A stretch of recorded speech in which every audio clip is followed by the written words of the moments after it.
It's time for a build update for the Soulwrest Phantasm League Starter.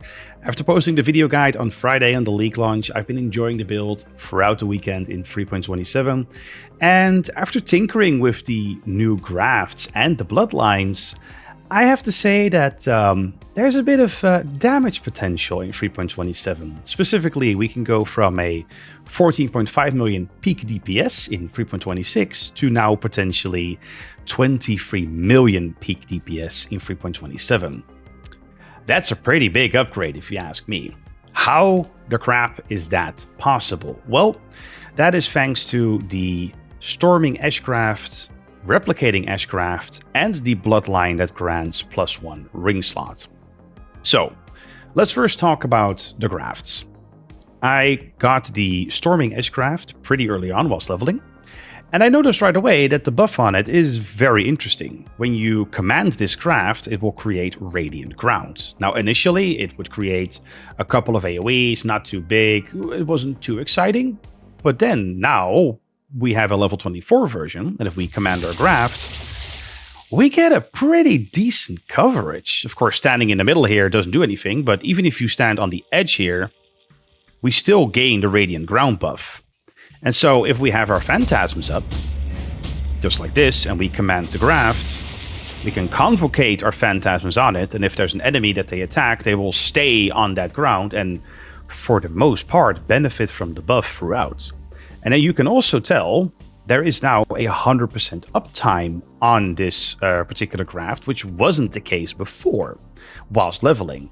And that's because on the Eshgraft itself, we have the increased cooldown recovery rate and increased skill effect duration. That is just enough to give it that 100% uptime. And on top of all that, we can get a minions deal increased damage modifier on this. It all comes together to give you both an item and a skill that provides a lot of damage. Now, you can combine that with another Graft later on, and in this case, I took Glowing Silhouette. This Graft will spawn clones, and these clones will detonate and leave behind Shocked Ground. Guess what? Shocked Ground causes 15% increased damage taken. Another big damage increase for the build overall. So these two Grafts really caught me off guard, and as you can tell on the Glowing Silhouette, there's also a minions deal increased damage mod on there. In fact, the highest tier of minion damage is 50 to 55%. You can get an easy 90 to 100% increased minion damage by combining these two Grafts on top of their effects, causing a massive damage boost from that, again, 14.5 million peak to much, much higher. But then I also started tinkering with Bloodlines. So let's talk about that, right? We have the initial build from 3.26 as I pushed it, back then. This is 14.5 million. And now we're looking at 23 million. How is that possible? Well, first of all, of course, I set up the Grafts in PoE. With these modifiers. I will have this PoE linked in the description, by the way. And then I started tinkering with the Bloodlines. I ended up with this one, the Unseen Hand, +1 ring slot, through Toad's price. This disables our utility flasks. But I'll be honest, these never represented a huge part of our survivability, especially these two. Now, the Amethyst Flask, to be fair, is something I talked about in the build guides. The Chaos Res is useful. But we get poison immunity effectively, or we're unaffected by poison through the Bloodline, so the only thing we're missing is the actual Chaos Res. If you're willing to drop your utility flasks, you can get the +1 ring slot.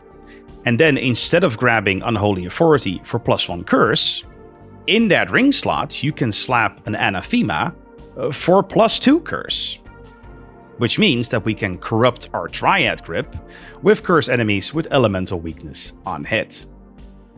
Wow, okay. Now, the Anathema by itself right now is 20-30 chaos, I believe. Getting one with this corruption for hatred is obviously going to be more expensive. But the idea behind it is that, yeah, we go from a 14.5 million peak to a 23 million peak DPS. There is one important caveat though. This means that the enemy has to be on shocked ground all the time, and it means that all of our phantasms need to stay on the radiant ground from the graft. Obviously, this is not always going to be the case. So take the damage increase with a grain of salt. Regardless, slotting in the grafts is literally free. I got these from the tree, and you can buy these off the market with even better mods for 10, 15 chaos each at like as of this moment, as of the third league day. So all in all, this is a guaranteed damage increase. And if you have the money and willingness to invest in an anathema, and if you're willing to do the boss to unlock this particular bloodline, you can take the build in an insane direction overall. Now, with all that said, I think that for the most part, the original setup is the one that is more than enough for most purposes. But if you're like me, then yeah, it's likely you'll try to reach this peak DPS, and that's something I will do. Unfortunately, I will be traveling after posting this video for a couple days, and I will be back later this week to keep pushing the build. During the weekend, I was able to push through to red maps, and I did some bossing, some Maven stuff, but I didn't get quite that far, and unfortunately, like I said, I have to go over the next couple days. But when I get back, I will be pushing the build for the best possible grafts, and for that matter, for the bloodline. So I'll see how that ends up. With that said, right now in terms of the build, we got an All's Uprising earlier in stream for the no reservation on Hatred.